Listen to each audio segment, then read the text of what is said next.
الحمد للہ رب العالمین والعاقبۃ للمتقین والصلاة والسلام علی سید المرسلین وخاتم النبیین امامنا محمد صلی اللہ علیہ وسلم۔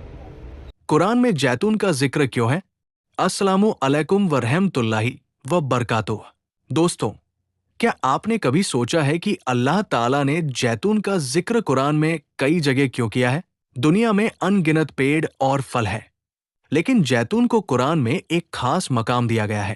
آج کی ویڈیو میں ہم جانیں گے کہ قرآن میں جیتون کا ذکر کہاں کہاں آیا ہے، اس کی کیا اہمیت ہے اور اس سے ہمیں کیا سیکھ ملتی ہے۔ اللہ تعالیٰ سورہ التین میں فرماتا ہے، قسم ہے انجیر کی اور جیتون کی۔ سوچئے، جب اللہ کسی چیز کی قسم کھاتا ہے تو یہ اس کی اہمیت اور اس کی نشانی ہونے کی طرف اشارہ کرتا ہے۔ قرآن میں ایک اور جگہ اللہ تعالیٰ فرماتا ہے کہ ایک مبارک درخت سے تیل نکلتا ہے جو لوگوں کے لیے فائدہ مند ہے۔ جیتون کا پیڑ برکت، روزی اور اللہ کی نعمتوں کی یاد دلاتا ہے۔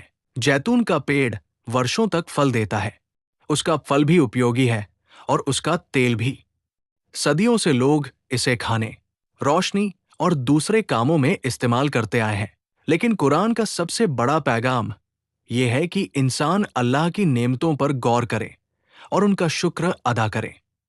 جب ہم جیتون کا پیڑ دیکھتے ہیں تو ہمیں یاد آتا ہے کہ اللہ نے انسانوں کے لیے زمین میں کتنی نعمتیں پیدا کی ہیں۔ قرآن میں جیتون کا ذکر کیوں ہے؟ اب آئیے جانتے ہیں کہ قرآن میں جیتون کا ذکر ہمیں کیا سکھاتا ہے۔ سب سے پہلی سیکھ یہ ہے کہ اللہ تعالیٰ کی ہر نعمت میں حکمت چھپی ہوتی ہے۔ جیتون کا پیڑ صرف ایک پھل دینے والا پیڑ نہیں، بلکہ برکت، روزی اور اللہ کی قدرت کی نشانی ہے۔ یہ ورشوں تک پھل دیتا ہے اور لوگوں کو لگاتار لابھ پہنچاتا ہے۔ اس سے ہمیں بھی سیکھ ملتی ہے کہ ہماری زندگی دوسروں کے لیے فائدہ مند ہونی چاہیے۔ دوسری سیکھ یہ ہے کہ ہمیں اللہ کی دی ہوئی نعمتوں کا شکر ادا کرنا چاہیے۔ اکثر انسان روز ملنے والی نعمتوں کو معمولی سمجھ لیتا ہے، لیکن قرآن ہمیں یاد دلاتا ہے کہ ہر پھل، ہر پیڑ اور ہر روزی اللہ کی رحمت ہے۔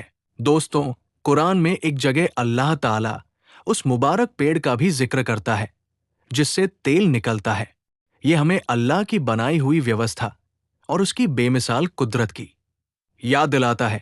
جب ہم ان نعمتوں پر غور کرتے ہیں تو ہمارا ایمان اور بھی مضبوط ہوتا ہے۔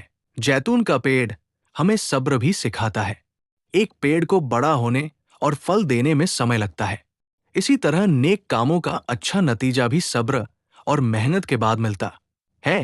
اس لیے ایک مومن کو کبھی جلد بازی نہیں کرنی چاہیے۔ اس پورے واقعے سے ہمیں 5 بڑی سیکھ ملتی ہے۔ 1.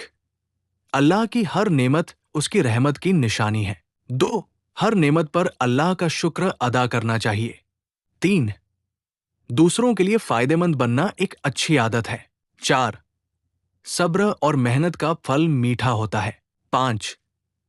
قرآن ہمیں اللہ کی بنائی ہوئی چیزوں پر غور کرنے کی دعوت دیتا ہے۔ دوستوں، جب بھی آپ جیتون کا نام سنیں یا اس کا پیڑ دیکھیں تو یہ یاد رکھیے کہ یہ صرف ایک پھل نہیں، بلکہ قرآن میں ذکر کی گئی ایک مبارک نعمت ہے جو ہمیں اللہ کی قدرت، اس کی رحمت اور اس کی ان گنت نعمتوں کی یاد دلاتی ہے۔ اگر آپ کو یہ ویڈیو پسند آئی ہو تو اسے اپنے دوستوں اور پریوار کے ساتھ ضرور شیئر کریں تاکہ زیادہ سے زیادہ لوگ قرآن میں ذکر کیے گئے پیڑوں اور پھلوں کی اہمیت کو جان سکیں۔ انشاءاللہ اگلی ویڈیو میں ہم جانیں گے قرآن میں کھجور کا ذکر کیوں کیا گیا ہے۔ السلام علیکم ورحمۃ اللہ وبرکاتہ۔